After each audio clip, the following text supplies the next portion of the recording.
Make sure जो भी चीज़ आपको स्क्रीन पर दिखती है उसको हल्के से बोल लिया करो, क्योंकि जब आप बोलोगे ना तो आपको इनके साउंड्स और स्ट्रक्चर्स की आदत पड़ जाएगी। Then you will be able to create new sentences. तब आपको सोचना नहीं पड़ेगा कि किस तरीके से सेंटेंस स्टार्ट होगा, और यही एक अकेली एक्सरसाइज है, बोलना पड़ेगा आपको साथ के साथ। तो पहला सेंटेंस हमारे पास में है कि गर्मी आ गई है।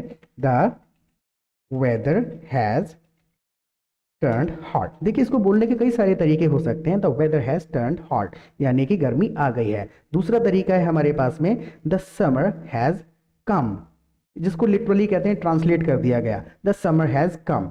तीसरा और भी तरीका है, इट्स समर नाउ, बता रहे हैं, अवस्था बता रहे हैं, इट्स समर नाउ। तो डिपेंड करता है कि कौन सा सेंटेंस आप इस्तेमाल करना चाहते हैं और कितना भाव और कितनी ज्यादा एग्रेसिवली आप किसी बात को पहुंचाना चाह रहे हैं। Now the next sentence is पहले से दिन बड़े होते जा रहे हैं। पहले सर्दियों में छोटे होते हैं, पहले से दिन बड़े होते जा रहे हैं। तो द डेज, दिनों की बात हो रही है, the days are getting longer, the days are getting longer, और कब से, than before, the days are getting longer than before, पहले से दिन बड़े होते जा रहे हैं, the days are getting longer than before. देखिए, हर सेंटेंस को रिपीट करते जाइए, और सब्सक्राइब नहीं किया है तो प्लीज़ छोटा सा रेड बटन है, सब्सक्राइब कर लीजिए, ताकि हमारी तरफ से जब भी वीडियो अपलोड हो तो नोटिफिकेशन आपको मिल जाया करे। I am giving you this guarantee, if you watch at least 5 sessions और through my channel, you will definitely see the improvement in your communication skills. क्योंकि यही अकेला तरीका है, ग्रामर सीखने से कोई काम नहीं चलता।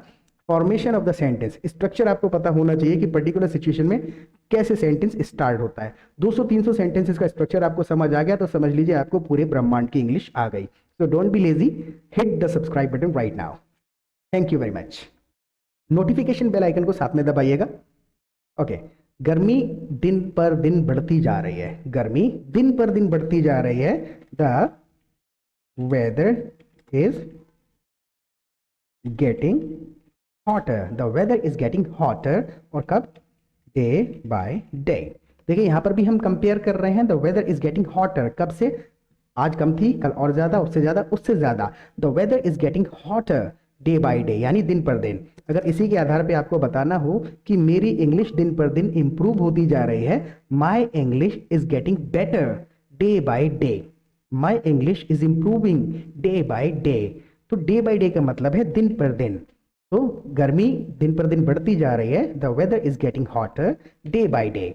Now the next sentence is, मुझे अब भी मेरे बचपन के दिन याद हैं। आई स्टिल, मुझे अब भी, कोई कंटिन्यूटी बताते हैं स्टिल के साथ, I still remember my childhood days, childhood days. देखिए, चाइल्डहुड का मतलब है बचपन, I still remember my childhood days. अगर इसी की जगह जवानी कहना होता तो I still remember my younghood days, hood लगा दिया जाता है अब ऐसी अवस्था बताने के लिए। आई still remember my childhood days.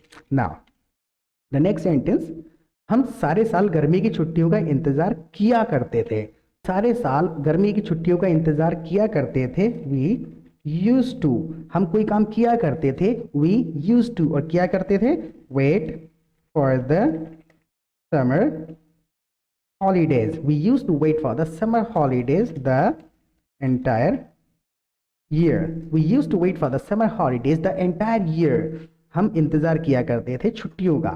we used to wait for the summer holidays the entire year, पूरे साल इंतजार किया करते थे। now the next sentence is, बचपन के दिन वाकई बहुत सुहाने थे। देखिए, यहाँ पर हम फिर से उसी शब्द का इस्तेमाल करेंगे, चाइल्डहुड, क्योंकि बचपन की बात कर रहे हैं। Childhood days were really awesome, childhood days were really awesome। ये दूसरे तरीके से भी आप शब्दों का चयन अपने तरीके से कर सकते हैं। Childhood days were really beautiful कह सकते हैं, फैंटेस्टिक कह सकते हैं, जैसे भी आपको शब्द समझ में आ जाता है, भाव समझ में आ जाता है। नाउ द नेक्स्ट सेंटेंस, आप अपनी गर्मी की छुट्टियों को कैसे बिताते थे। अब इसमें भी लॉन्ग टर्म पूछा जा रहा है, कैसे कोई काम किया करते थे। हाउ डिड यू, ये तो मैंने इंडिकेट कर दिया, मैं पुराना क्वेश्चन पूछ रहा हूं। हाउ डिड यू, कैसे किया करते थे। अब क्या पूछ रहा हूं, how did you use to लगाकर बताए कैसे किया करते थे। How did you use to spend your summer holidays, how did you use to, देखिए ये सेंटेंस इतना हो गया इंडिकेट करने के लिए कैसे करते थे। How did you use to spend your summer holidays, आप अपनी गर्मी की छुट्टियों को कैसे बिताया करते थे।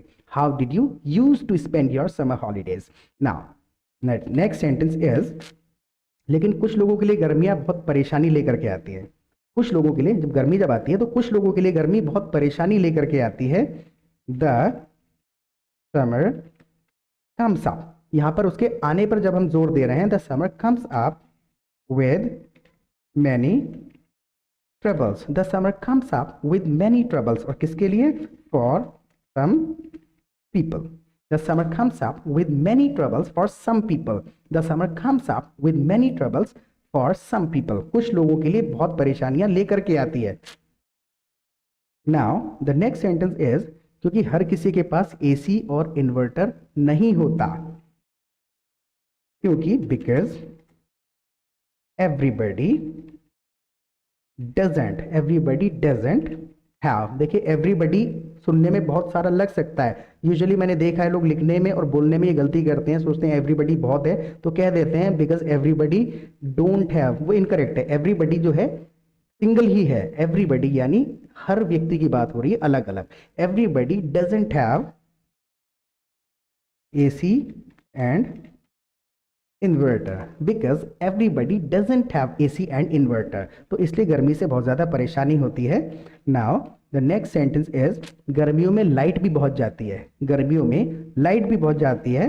There is frequent power cut, there is frequent power cut, देखिए फ्रीक्वेंट का इस्तेमाल किया जाता है कंसिस्टेंटली कोई चीज़ हो रही है, there is frequent power cut, और गर्मियों के लिए यहाँ पर इस्तेमाल कर देंगे during the summer.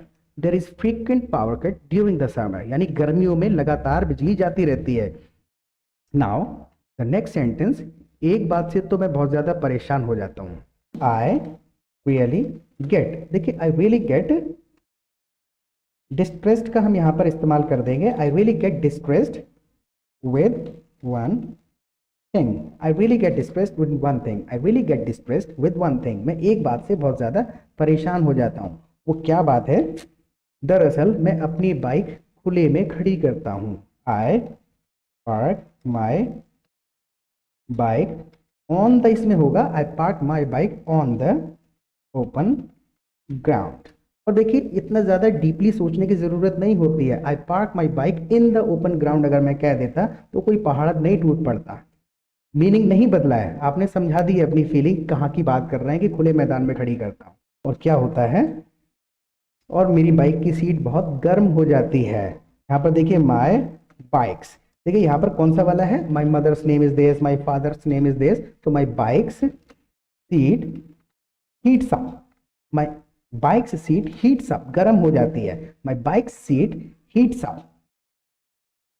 Now the next sentence is, और जब भी मुझे कहीं जाना होता है, whenever I need to go somewhere, whenever I need to go somewhere, या फिर whenever I have to go somewhere, whenever I'm supposed to go somewhere, तो क्या होता है, तो मुझे हर बार पानी से सीट ठंडी करनी पड़ती है, मुझे हर बार पानी से सीट ठंडी करनी पड़ती है। I have to, कुछ करना होता है, I have to cool down the seat with water every time. I have to cool down the seat with water every time. जब भी जाता हूं so I have to cool down the seat with water every time. ये थोड़ी बहुत चीजें याद रखने की है कि with कहाँ लग रहा है, with क्यों लग रहा है, वो बोल बोल के आपको याद हो जाता है, लॉजिक समझ आ जाता है। और जब मैं पानी से सीट को गीला कर देता हूं, and when I wet the seat with water, जब मैं पानी से सीट को गीला कर देता हूं, when I wet the seat with water, तो क्या होता है, तो दूसरी परेशानी खड़ी हो जाती है, another problem कह लो, another trouble कह लो, another trouble। यहां पर देखिए इस शब्द का इस्तेमाल करते हैं, another problem occurs then, दूसरी परेशानी खड़ी हो जाती है, another problem occurs then, तो दूसरी परेशानी खड़ी हो जाती है। जब मैं गंदे कपड़े से पानी को पूंछता हूँ, जब मैं सीट भिगो देता हूँ ठंडा करने के लिए, जब मैं गंदे कपड़े से पानी को पूंछता हूँ, व्हेन आई वाइप ऑफ इस्तेमाल करते हैं पानी पूंछने के लिए, when I wipe off the water, यहां पर भी विद का ही इस्तेमाल होगा, with dirty cloth. When I wipe off the water with dirty cloth, जब मैं गंदे कपड़े से पानी को पूंछता हूं तो क्या होता है, तो सीट पर कीचड़ हो जाती है। पहले से मिट्टी होती है, पानी और गंदा कपड़ा मिला के सीट पर कीचड़ हो जाती है।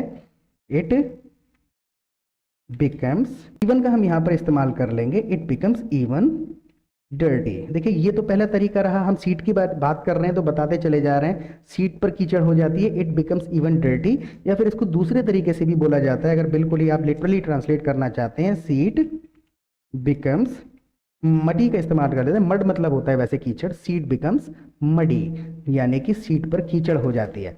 नाउ द नेक्स्ट सेंटेंस, और इस सब में बहुत टाइम बर्बाद होता है। All this is very time consuming का इस्तेमाल करते हैं, all this is very time consuming, इसमें बहुत समय बर्बाद होता है। All this is very time consuming. Now the next sentence is, अब से मैं अपनी बाइक घर के अंदर छांव में खड़ी करूंगा। अब से, नाउ हमने यहाँ पे इस्तेमाल लगा दिया कर दिया है, उसके बाद में डिसीजन ले चुका हूँ क्या करूंगा, तो सिंपल है, आई एम गोना, मैं कुछ करने वाला हूँ, कुछ करूंगा फ्यूचर में। नाउ अलग कर दिया मैं, now I am gonna park my bike in the house, यहाँ पर under the shade. Now I am gonna park my bike in the house under the shade. Compulsory नहीं है, इन द शेड भी कह सकते हैं, ये सब बेकार की बातें हैं, because I have heard many international clients of mine speaking that way. So how was the session, कैसा लगा आपको, फीडबैक जरूर दीजिएगा, और सब्सक्राइब ना किया हो तो कर लीजिएगा। Be confident, start speaking, 2-3 session देखो, खुद से आपको पता चल जाएगा what is the correct way of learning English and how early you can become fluent through my channel. Practice करते रहिए, कल मिलते हैं एक नए सेशन के साथ। Till then bye bye.